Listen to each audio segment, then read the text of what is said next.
యేసుక్రీస్తు శక్తిగల నామంలో మీ అందరికీ శుభములు. ప్రియమైన దేవుని బిడ్డలారా, మరి ఎలా ఉన్నారు?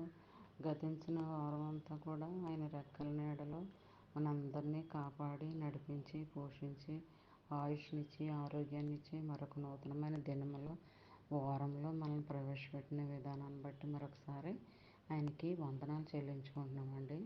ఈ దినము దేవుడు మనకిస్తున్న వాగ్దానము కీర్తనల గ్రంథము 120వ అధ్యాయము 1వ వచనం.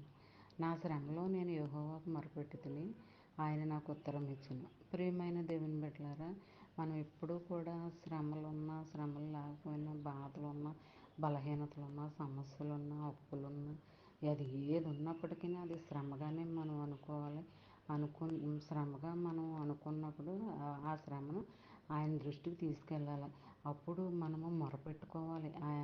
ఆయన ఖచ్చితంగా మనకి ఉత్తరం ఇస్తాడు, జవాబునిస్తాడు, నెరవేర్పునిస్తాడు, రెట్టింపు ఘనతను మేలును మనకి కలుగు చేస్తాడు.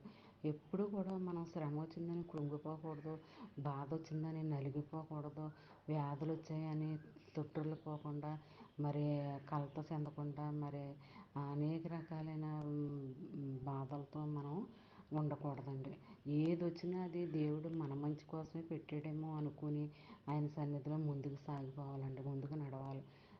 మరి ప్రార్థన అనుభవం కలిగి మనం ఉండాలండి. మనం అందరము కూడా ఒకానొకప్పుడు మరి ఆయన రాజ్యంలోకి చేరవలసిన వాళ్ళమే. మనకి ఎన్ని శ్రమలు వచ్చినా, బాధలు వచ్చినా అవన్నీ తీసేస్తాడు. ఒకవేళ తీయలేదనుకోండి, అది ఆయన చిత్తం కాదేమో అనుకోవాలి. ఆయన చిత్తంలో ఉన్న ప్రతి ఒక్కటి మనకి నెరవేర్పు అనేది కలిగిస్తాడనమాట. మరి ఈ చిన్న వాగ్దానం మైండ్లో పెట్టుకుని ధ్యానించుకుంటూ ఉంటే ఆ దినమంతా మనకి ఎంతగానో మేలుకరంగా, దీవెనకరంగా, ఆశీర్వాదకరంగా మనకు ఉంటుందండి.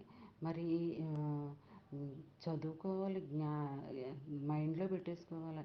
మీకు చర్చికి వెళ్ళి ప్రార్థన చేసుకునే అవకాశం, సమయం లేనప్పుడు మరి దీని గురించి నేను మైండ్లో పెట్టుకుని ప్రార్థన చేసుకోవాలి.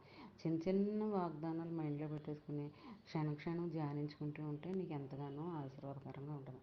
ఆ రోజంతా నువ్వు చేసే ప్రతి పనిలో నీకు మేలుకరంగానే ఉంటుందండి. అలాంటి స్థితి దేవుడు నీకు కలుగు చేస్తాడనమాట. ఈ చిన్న వాగ్దానం నీ ఫ్రెండ్ సర్కిల్ వాళ్ళకి పంపించండి. చదివిన వారు దీవించబడతారు, మీరు ఆశీర్వదించబడతారు.